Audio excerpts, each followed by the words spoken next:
زیادہ حصہ انسان کی زبان کے ساتھ تعلق ہے. اسی وجہ سے اللہ کے رسول نے فرمایا زبان ہے. جانے والی کون سی دو چیزیں ہیں؟ نبی کریم صلی اللہ علیہ وسلم نے فرمایا تقوی اللہ حسن الخلق. اللہ تعالیٰ کا انسان جہنم میں چلا جاتا ہے. اب انسان جب دل میں اللہ کا عن ابی ہریرہ رضی اللہ تعالی عنہ قال، حضرت ابو ہریرہ رضی اللہ تعالی عنہ سے روایت ہے، فرماتے ہیں سئل رسول اللہ صلی اللہ علیہ وسلم، سوال کیا گیا رسول اللہ صلی اللہ علیہ وسلم سے ان اکثر ما یدخل الناس الجنہ، کہ جو بہت زیادہ لوگوں کو جنت میں داخل کرے گی. فقال، پس آپ علیہ السلام نے فرمایا تقوی اللہ حسن الخلق، ایک اللہ تعالیٰ کا تقوی یعنی اللہ سے ڈر اور اچھا اخلاق.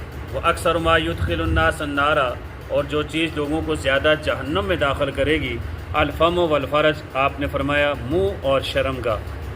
سلسلہ احادیث صحیحہ کی 977 نمبر روایت ہے.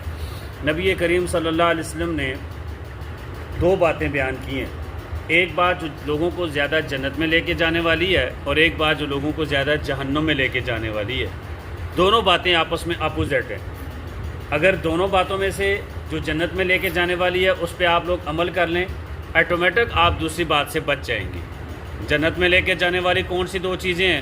نبی کریم صلی اللہ علیہ وسلم نے فرمایا تقوی اللہ حسن الخلق، اللہ تعالیٰ کا ڈر ہے اور اچھا اخلاق ہے. یعنی انسان کے دل کے اندر جب اللہ کا ڈر آ جائے گا، اس کا مطلب ہے کوئی گناہ بھی نہیں کرے گا. اور اس کے مقابلے میں اللہ تعالیٰ نبی صلی اللہ علیہ وسلم نے جو فرمایا جو چیز لوگوں کو زیادہ جہنم میں لے کے جانے والی ہے، فرمایا الفم والفرج، ایک انسان کا منہ ہے، زبان ہے، اور دوسرا انسان کی شرمگاہ ہے. انسان اپنی منہ سے یعنی گالی گلوچ نکالے گا، کوئی بدتمیزی کرے گا، کوئی برے جملے بولے گا، تب ہی بولے گا نا جب دل میں اللہ کا ڈر نہیں ہوگا.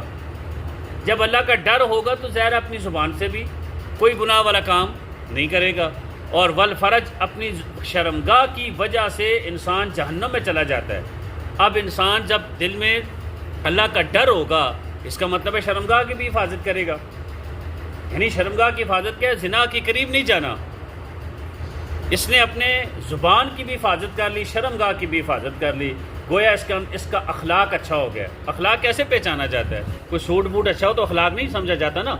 جو انسان شیریں زباں ہو، مٹھاس اس کی زبان کے اندر ہو، اچھے طریقے سے بولنے والا ہو، چھوٹے بڑے کی تمیز کا اس کو پتہ ہو، اور بات صحیح طریقے سے کرتا ہو، خندہ پیشانی سے ملتا ہو، کسی سے ناراض نہ ہوتا ہو، کوئی اس کے ساتھ برائی کرے تو اس کا برائی کے ساتھ برائی کا بدلہ نہیں دیتا، اچھائی کے ساتھ اس کا بدلہ دیتا ہے. یہ اچھا اخلاق ہے. اور یہ ساری چیزیں کہاں سے زیادہ تر ہیں؟ اخلاق کا یعنی کہ زیادہ حصہ انسان کی زبان کے ساتھ تعلق ہے. اسی وجہ سے اللہ کے رسول نے فرمایا زبان ہے.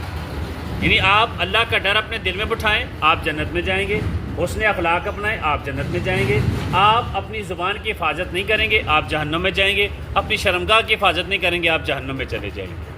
اللہ سے دعا ہے اللہ تعالیٰ ان باتوں کو ہمیں سمجھنے کی توفیق عطا فرمائے، اور جو جنت میں لے کے جانے والی چیزیں ہیں ان کے اوپر ہمیں عمل کرنے کی توفیق عطا فرمائے، اور جہنم کے جو سبب بننے والے گناہ ہیں اللہ تعالیٰ مجھے اور آپ کو ان سے محفوظ فرمائے.